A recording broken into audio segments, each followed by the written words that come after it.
दोस्तों, क्या वाकई आने वाले कुछ ही वर्षों में भारत वह मुकाम हासिल कर पाएगा जहां पूरी दुनिया हमें केवल एक उभरती अर्थव्यवस्था ही नहीं बल्कि एक वैश्विक शक्ति के रूप में देखेगी? क्या सचमुच हम इतनी चुनौतियों के बीच तीसरी सबसे बड़ी अर्थव्यवस्था बनने की ओर बढ़ रहे हैं? और क्या हमारी रोजमर्रा की जिंदगी में दिख रहे ये छोटे छोटे बदलाव किसी बड़े भविष्य का संकेत है? यह सवाल जितना गहरा है उतना रोमांचक भी है, क्योंकि इसका उत्तर हमें केवल आंकड़ों में नहीं बल्कि हमारे आसपास की सच्चाई में दिखाई देता है। दोस्तों, आप देख रहे हैं KKSPR न्यूज और आज की इस लंबी यात्रा में हम आपको ले चलेंगे भारत की उस आर्थिक कहानी के भीतर जो संघर्षों से निकली है, जिसने वैश्विक संकटों के बीच अपनी राह खुद बनाई है और जो आने वाले वर्षों में पूरी दुनिया के लिए प्रेरणा बन सकती है। इसलिए इस वीडियो को अंत तक जरूर देखिएगा, क्योंकि यह न सिर्फ आपके सोचने के नजरिए को बदलेगा बल्कि आपको गर्व से भी भर देगा। आप ऐसे देश के नागरिक हैं जो नए इतिहास लिखने जा रहा है। भारत ने कुछ ही वर्षों में ऐसी परिस्थितियां देखी है दोस्तों,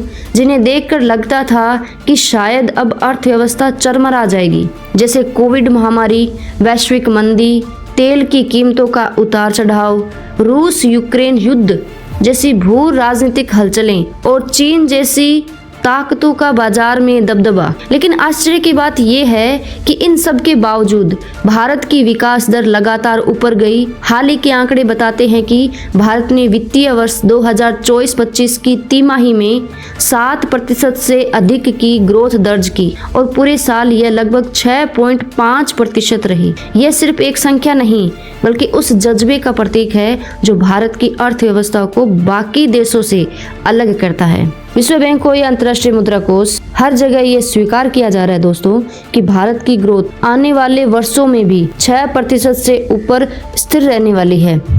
लेकिन असली ताकत केवल रिपोर्ट्स और संस्थानों के बयानों में छिपी नहीं होती, बल्कि ताकत दिखाई देती है जमीनी स्तर पर। भारत का सबसे बड़ा सहारा है उसका घरेलू उपभोग, यानी हम भारतीय खुद इतना खरीदते हैं और इतना इस्तेमाल करते हैं कि हमारी GDP का लगभग 60% हिस्सा केवल उपभोग से बनता है। यही कारण है कि जब दुनिया मंदी से कांपती है तो भारत की अर्थव्यवस्था अपने पैरों पे मजबूती से खड़ी रहती है। यह उपभोग केवल शहरों में ही नहीं बल्कि गांवों में भी तेजी से बढ़ रहा है। ग्रामीण इलाकों में आय बढ़ रही है, किसान तकनीक का इस्तेमाल कर रहे हैं, सरकारी योजनाएं जैसे PM किसान योजना, ई-नाम पोर्टल किसानों को सीधे बाजार से जोड़ रहे हैं। जब गांव समृद्ध होते हैं तो शहरों के बाजार भी चमकने लगते हैं और यह चक्र भारत की ताकत बन जाता है। अब जरा नजर डालिए हमारे इंफ्रास्ट्रक्चर पर। आज भारत में हर जगह एक्सप्रेसवे का जाल बिछ रहा है। सेमी हाई स्पीड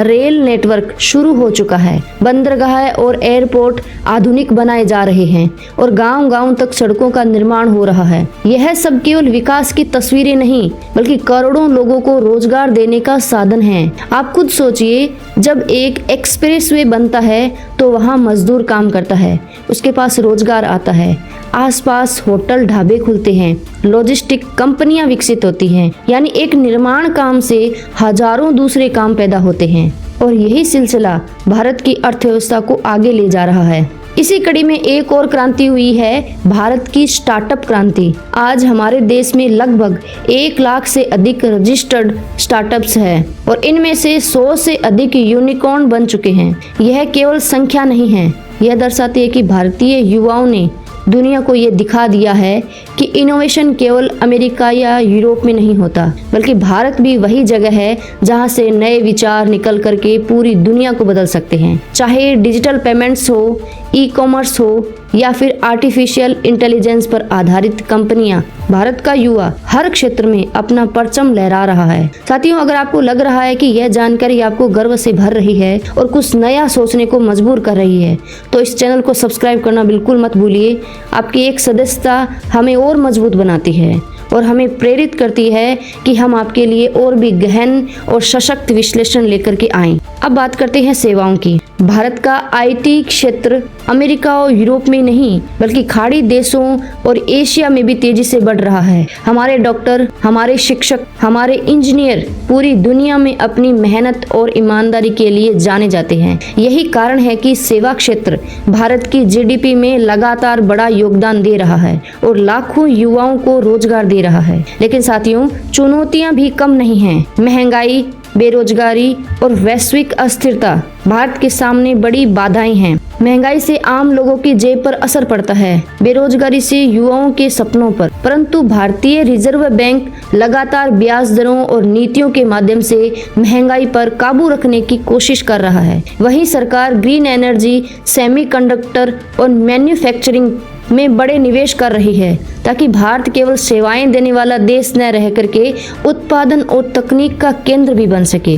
इस पूरी प्रक्रिया में सबसे अहम योगदान रहा है भारत की स्थिर सरकार और हमारी युवा जनसंख्या का। हमारी डिजिटल संरचना, आधार, यूपीआई, डिजिलॉकर, जीएसटी, इन सब ने पारदर्शिता और भरोसे को बढ़ाया है। यही वजह है कि दुनिया के बड़े बड़े निवेशक भारत को आज सबसे सुरक्षित और लाभकारी गंतव्य मानते हैं। अमेरिका, जापान, यूरोपीय संघ, खाड़ी देश और दक्षिण कोरिया जैसे देश भारत के साथ मुक्त व्यापार समझौते और तकनीकी साझेदारियों की ओर बढ़ रहे हैं। भारत का विदेशी मुद्रा भंडार भी 400 अरब डॉलर से अधिक पर स्थिर है। इसका मतलब ये है कि अगर दुनिया में कोई संकट भी आता है तो भारत अपनी मुद्रा और व्यापार को संभालने में सक्षम है। अब सोचिए, अगर यह सिलसिला ऐसे ही चलता रहा तो क्या 2030 तक भारत तीसरी सबसे बड़ी अर्थव्यवस्था नहीं बन पाएगा?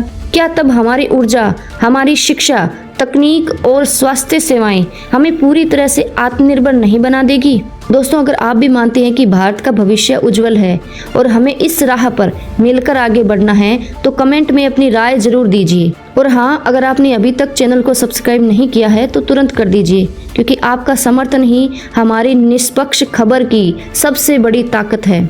आइए हम सब मिलकर उस भारत की कल्पना करें जो केवल रिपोर्ट्स और आंकड़ों में नहीं बल्कि हर गांव, हर शहर और हर मोहल्ले में बदलाव लेकर के आता है। हमारा यही सपना है कि हर किसान को अपना मेहनत का मूल्य जरूर मिले, हर विद्यार्थी को अपनी मंजिल मिले और हर एक इनोवेशन कर्ता को उसकी मंजिल मिले।